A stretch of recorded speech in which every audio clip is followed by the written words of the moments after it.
नमस्ते साथीहरु, आजको भिडियोमा हामी कक्षा 11 को जर्नल इन्ट्रिज भन्ने च्याप्टरबाट च्याप्टर कुनै बुकमा 4 मा दिएको हुन्छ, कुनैमा 3 मा दिएको हुन्छ, कुनैमा 5 मा पनि पुर्याएको हुन्छ।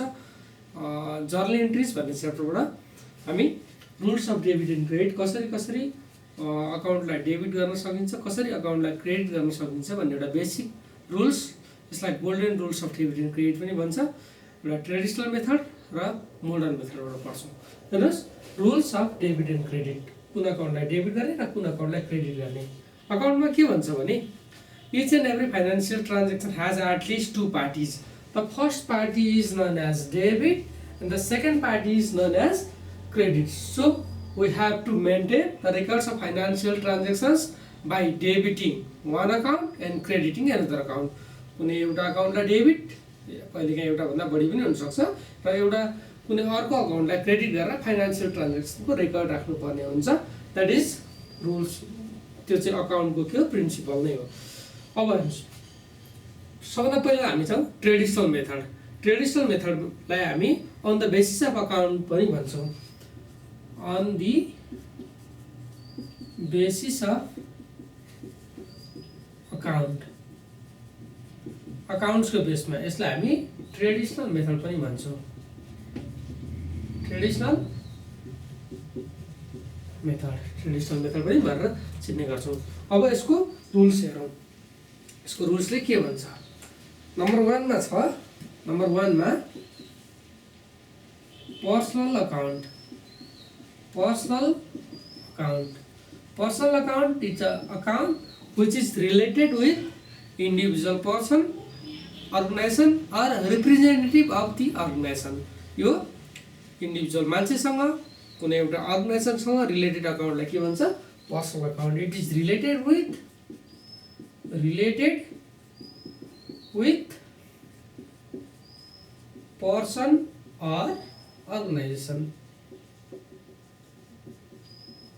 What are the rules of personal account? Debit should be receiver. Debit the receiver. कसैले, कुनै मान्छेले, कुनै पार्टीले या कुनै अर्गनाइजेसनले केही कुरा रिसिभ गर्छ, पाउँछ भनेदेखि त्यो टाइममा के गर्नुपर्छ? हामीले त्यसलाई डेबिट गर्नुपर्छ। And credit the giver. कुनै मान्छेले या कुनै अर्गनाइजेसनले केही कुरा दिन्छ, गिभ गर्छ भने त्यो कन्डिसनमा हामीले त्यो मान्छेको अकाउन्टलाई, त्यो अर्गनाइजेसनको अकाउन्टलाई के गर्नुपर्छ? क्रेडिट गर्नुपर्छ। फर इक्जाम्पल, यसलाई एउटा हामी सानो इक्जाम्पलबाट हेरौँ। गुड्स भनेको सामान, purchase from ABC suppliers for ₹10,000। हामीलाई यसरी ट्रान्ज्याक्सन दियो भने, यसरी ट्रान्ज्याक्सन दिँदा हामीले के बुझ्नुपर्छ भने गुड्स, सामान, purchase from whom? ABC suppliers. ABC सप्लायर्सबाट कसले पर्चेज गरेको? हामीले, हाम्रो अर्गनाइजेसनले। We means our organisation purchase goods from ABC suppliers for ₹10,000। कतिको सामान? 10,000 को सामान एबीसी सप्लायर्सबाट हामीले किनेर ल्याएको। In this condition we are the receiver of the goods. हामी के हो? गुड्सको रिसिभर हो। अब यहाँ आवर अकाउन्ट डेबिट भन्ने कुरा त हुँदैन, तर यहाँ गिभरको भनेदेखि एबीसी सप्लायर्स गिभर हो। अब यो ट्रान्ज्याक्सनको जर्नल इन्ट्री बनाउने हो भने एबीसी सप्लायर्सलाई क्रेडिट साइडमा राख्नुपर्छ।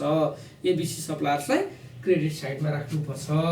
अर्को पनि एउटा इक्जाम्पल हेरौँ।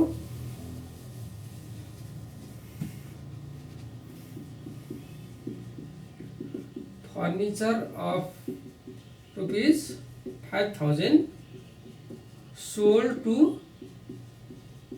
RAM. We sell furniture of ₹5,000 to whom? To RAM. अब रामलाई हामीले फर्निचर बेच्छौँ। हामीले भनेको हाम्रो बिजनेसले जहिले पनि बिजनेसको साइडबाट हेर्नुपर्छ। यो कुरा ध्यान दिनु होला। बिजनेसको साइडबाट हेर्दाखेरि furniture of ₹5,000 sold to whom? RAM. In this case, RAM is the receiver of the furniture. So RAM's account should be debited under the rules of personal account. किन? राम त्यो फर्निचरको रिसिभर हो राम फर्निचरको रिसिभर भएकोले गर्दाखेरि रामको अकाउन्टलाई के गर्नुपर्छ हामीले डेबिट गर्नुपर्छ। अब जाउँ अर्को रुल्समा number 2 that is real account. Real account it is related with assets of the organisation. Assets means सम्पत्ति, property of the organizations. It is related with assets लाई हामी सम्पत्ति भनेर बुझौँ। It is related with assets of the organization.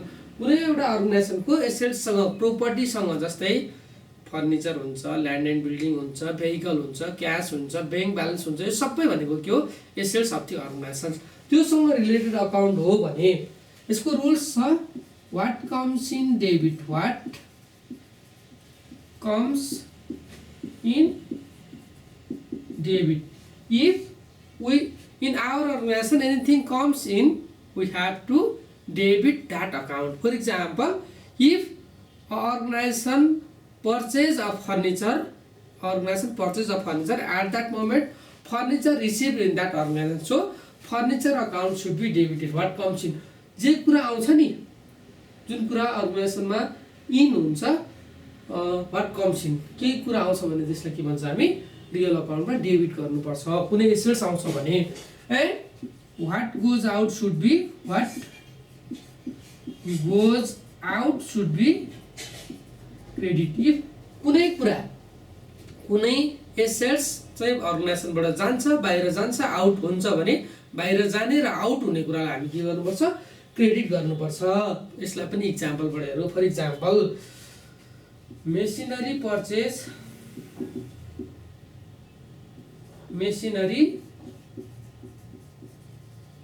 purchase for rupees 15,000 and cash paid।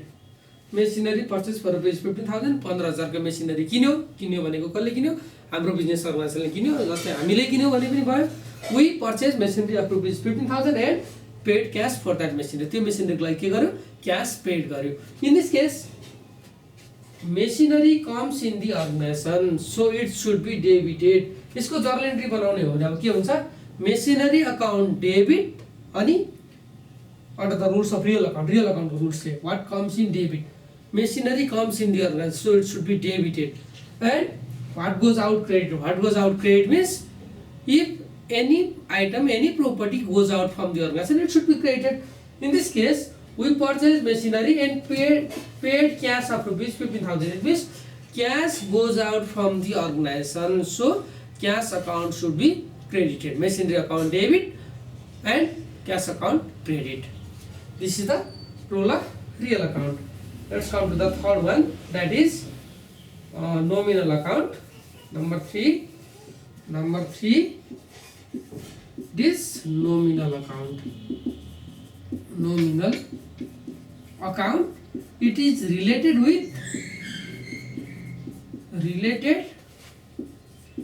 with income and expenses. Income and expenses.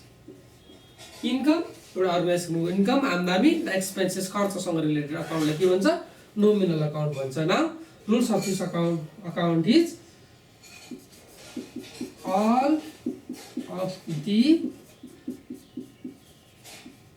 expenses and losses should be debited. All of the expenses and losses should be debited, and all of the incomes and gains should be credited.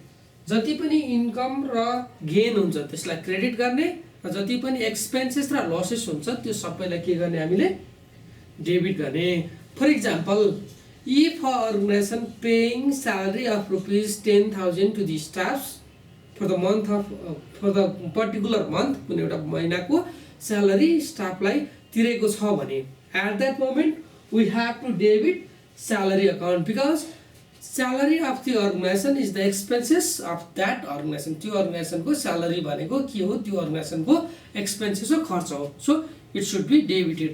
If any organization is receiving commission from different organization, कुनै एउटा organisation छ जसले चाहिँ commission बेसिसमा अरू कुनै अर्गनाइजेसनको काम गर्छ र उसले कमिसन रिसिभ गर्छ भने that is the income of the organization. So commission account should be credited in this case.